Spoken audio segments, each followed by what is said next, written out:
I think a lot of people can get discouraged if they're trying to eat the entire donut in one bite, not realizing that you can take little nibbles of the donut and see, is this a flavor that I really like? And you work your way through it. Is there a way that you can get sort of granular steps that are still gonna fulfill those core real goals, like the life experiences that you want to have?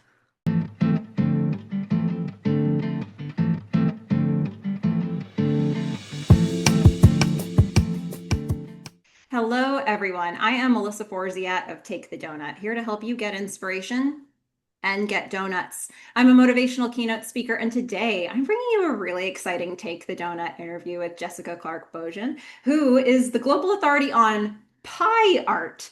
Different dessert, same appreciation for sweets. Welcome, Jessica. Hello, thank you for having me. I am so excited to talk with you. I felt like I saw what you did and I was like, I need to talk with Jessica immediately. So Yeah. here we are. We're making this happen. And, before I get into anything more serious, I have to ask, what's your favorite donut? My favorite, so when I was a kid, I loved apple fritters. That was the one that I would always go for. My brother always wanted Long Johns and always wanted apple fritters. But now that I'm a sophisticated grown-up, there are a couple of artisanal donut places in Vancouver, and they always have unique flavors of the month. So I tend to usually go for whatever weird, complicated new concoction they're offering up. Oh, that's exciting. I love it when places have that kind of creativity and they build it right into their menu. So Maybe hit they or miss, but You never know. Sometimes it's a flavor you like, sometimes it's not, but you'll always get an adventure. Do those places do like a standard list of donuts and then they have a couple that are like specialty for the month, or do they change up the whole menu every month? no, they've got their like standard favorites. Like they always have Earl Grey and they always have maple glaze with bacon and stuff like that. But then they'll have seasonal ones that are more sort of interesting flavor combinations, and then they'll often have ones that are like not necessarily the best tasting, but they're really pretty for whatever the occasion is. So there's like, a Christmas donut or a Canada Day donut or whatever. Yum. All right. This is awesome. Well, I have to go back to Vancouver and explore a bit. But I said just a little bit about you up front, but tell us more about yourself. What should we know about you? Oh my gosh. Well, as you mentioned, I am a pie artist.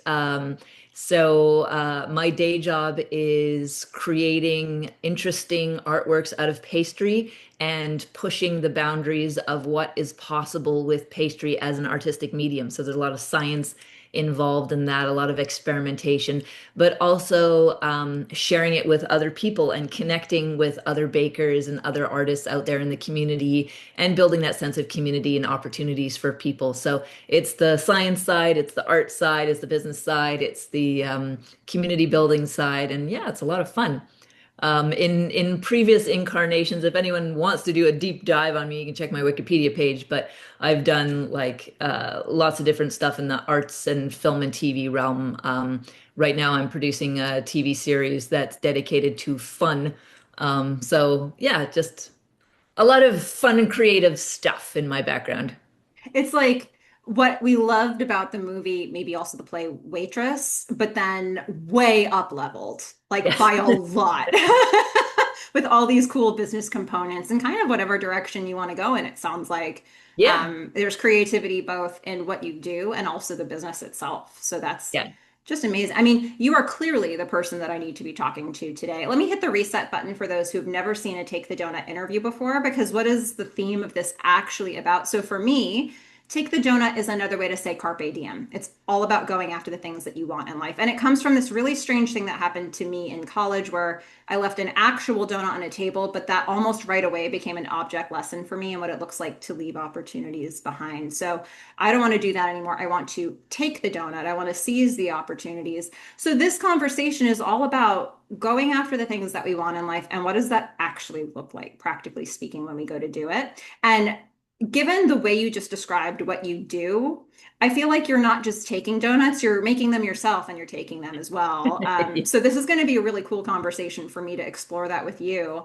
Um, Did with somebody that eat the in donut that you left on the table? Is that what happened? the literal next person I encountered on the planet. I was like, Uncool. nobody would take this donut. Like, this is just a random donut sitting here on this table. Who would take a nondescript donut? And it was the next person. It just completely like I had just come up with the whole philosophy on life, and he shot it down instantly. So, oh well, sometimes your philosophies on life last 30 seconds, and that happened for me that day. There you go. But it led to this one. So that was a good move, I guess. But Yep. he has no idea how important that was. I don't even remember his name. It would be so funny if I ran into that classmate again. But that's a great point because bad things almost always, if you look back at all the things that have, good things that have happened in your life, almost every single one was springboarded out of a bad thing. Yeah. Oh my goodness. This just like I never thought about this before, but this really makes me want to like somehow find this person again and be like, hey, every time I've ever done anything, I was thinking about you. Wow. It's so funny. Oh It'd be my a little gosh. creepy. But It would be a little bit, except I don't remember him that well, but it was just such an important moment.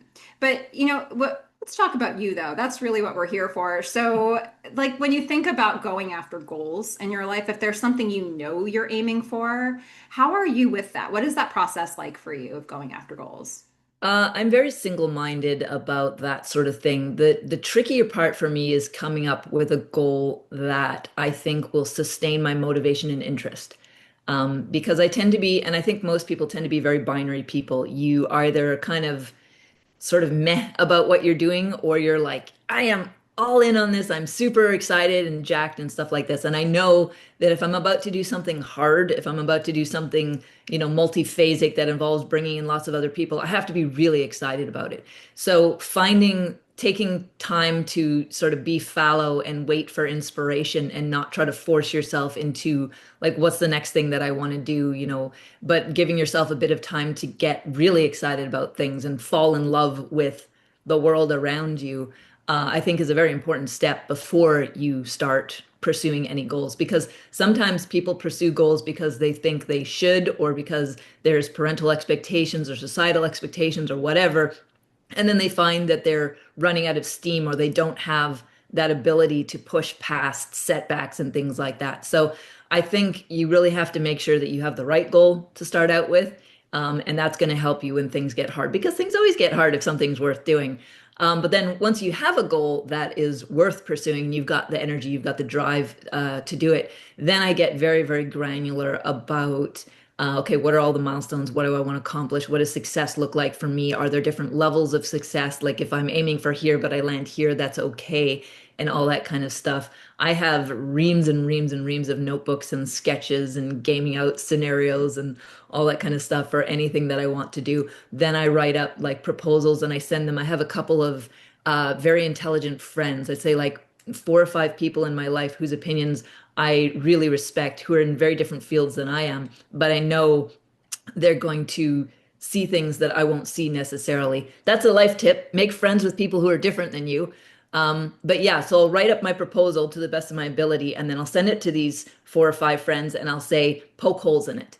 Hmm. Like, let me know, like, what are the areas that you see this potentially falling apart? Because you're probably going to see things that I'm not going to see. And then once I get that back from them, if I'm still feeling like, okay, these are things that can be addressed, it's not a big deal, and I'm still excited about it, then I know it's something worth pursuing. Because as many creative things as I've done in my life, there's been 10 times more that I haven't gone down the road to pursue, because once I've gone through this process, I've been like, the total addressable market for that idea is not big enough. It would be fun if I had infinite money, but it's not gonna end how I want it, or whatever. And you have to leave some babies on the table sometimes. That's an odd metaphor, but But we don't want to leave the donuts on the table, so the no, babies, don't leave those the are donuts on okay. the table. But yeah, Yeah. well, you sample the donuts a little bit to see, I don't like that flavor. I'm gonna put that one back. But this flavor, I really like this donut.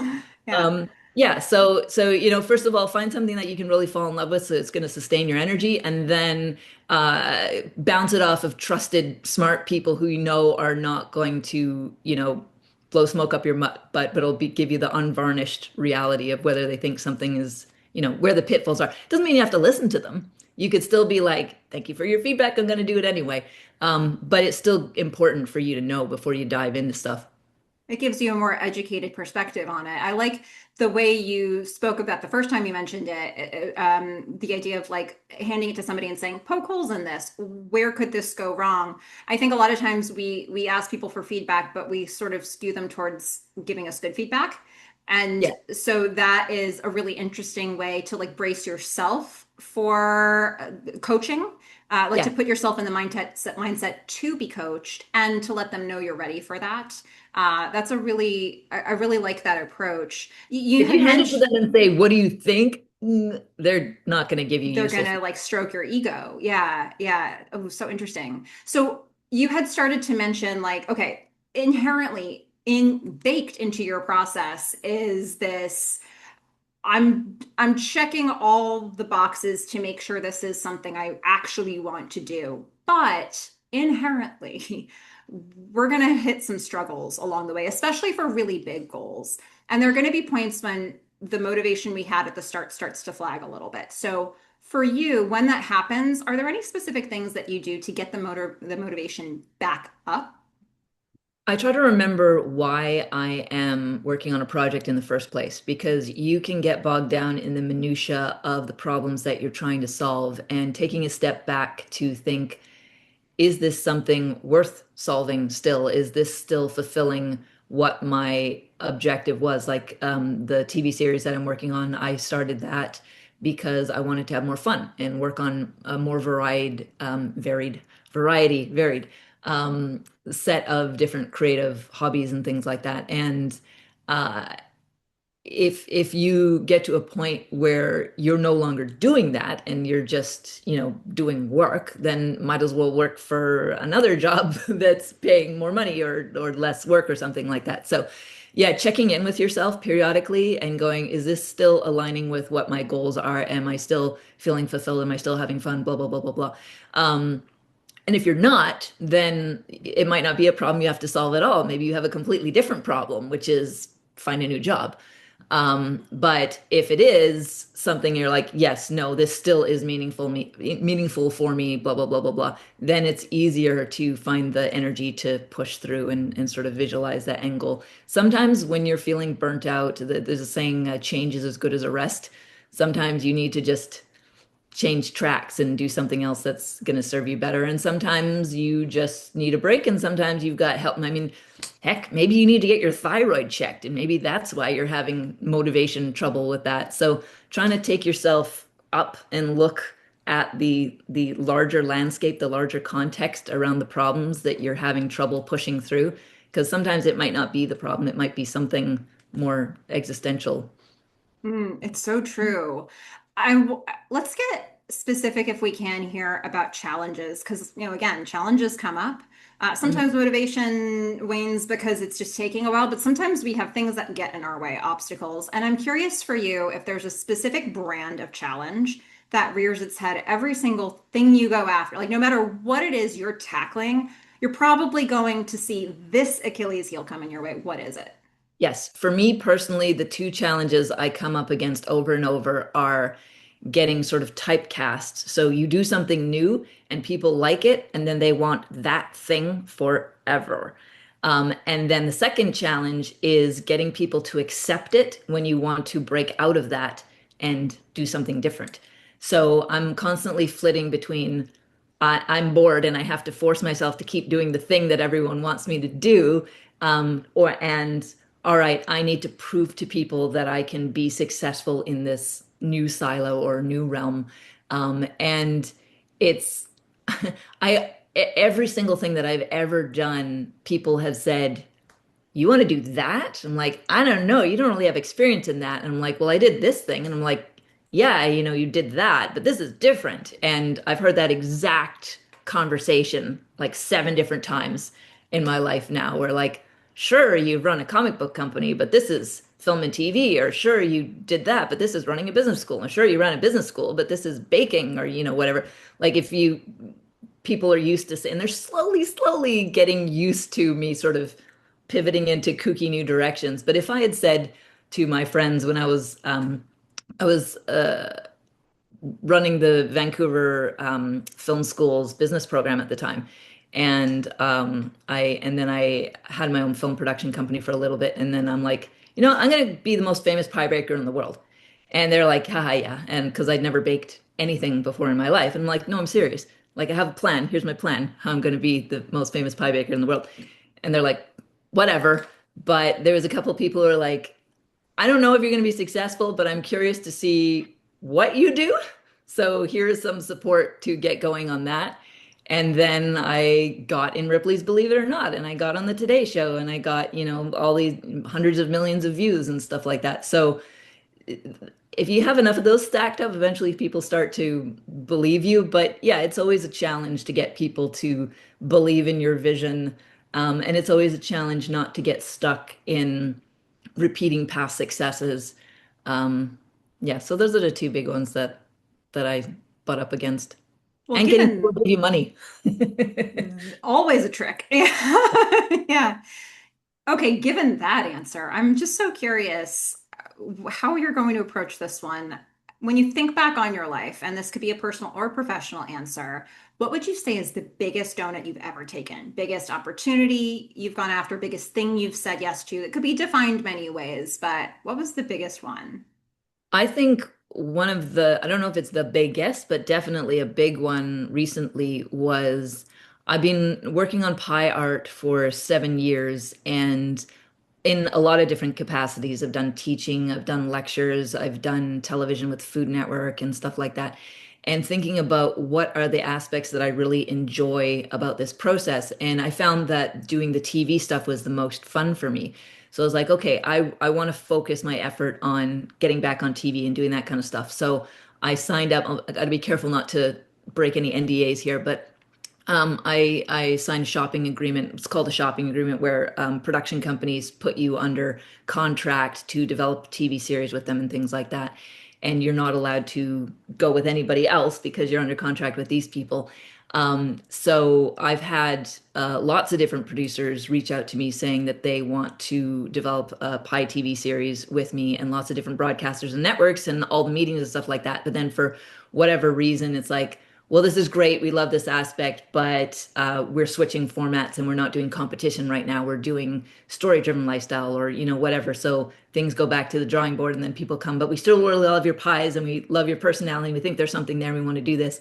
And you have sort of limited control when you're the talent, and you have to sit and you have to wait for other people to put together pitch decks and other people to have meetings. And for a person like me, that's really frustrating to have your fate in someone else's hands. And so, and this is still going on in the background. Like we're still doing all the Pi TV development stuff. There's like two different series that are in development. But in the meantime, I'm like, all right, I can't pitch my own Pi TV show because I'm contractually forbidden from doing that, but I'm not forbidden from pitching a different TV series. So what if I came up with my own idea for a TV series and just made my own production company and went out and pitched that?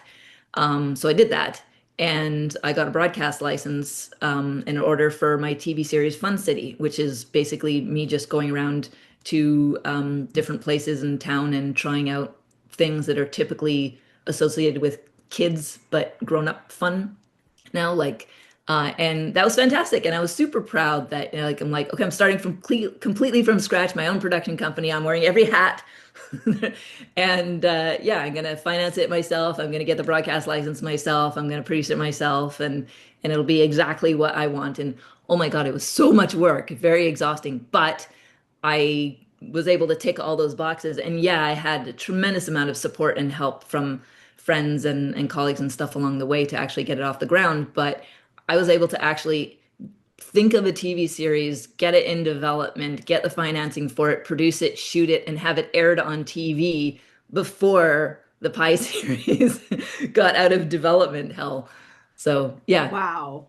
I mean, that goes to show you, right? Like how much you can accomplish if you are willing just to take the first steps and start moving forward. What an incredible thing. So it sounds like that is it's happened. What's in progress for you? Is there a donut you're taking right now that you Well, can this is talk another, about? this is funny. Like as of right now, this very week, I just wrapped up the first season of that show, and now I have to decide, do I want to go through the process again to do another season? Because the broadcaster wants another season, but putting together financing is very complicated and it's a tremendous amount of work. Um, or do I want to do something completely different? Or do I want to do something with pies in a different realm while the other people are, working on the TV stuff? Or do I want to be an astronaut?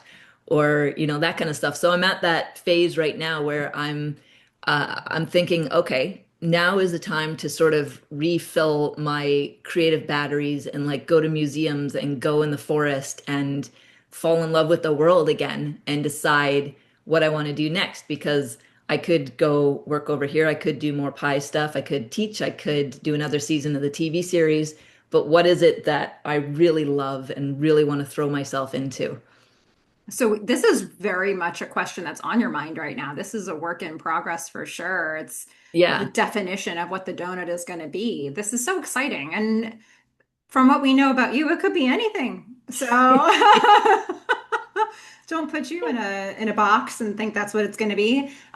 This is exciting. Well, we'll keep an eye on what this journey is going to look like for you. But in the meantime, there may be people who are watching this who have a donut of their own they want to take. It could still be an idea, or maybe they've started on the path and they're some amount of the way into it and they're looking for some inspiration. So let's sprinkle some encouragement. And Yeah. what would you say to those people?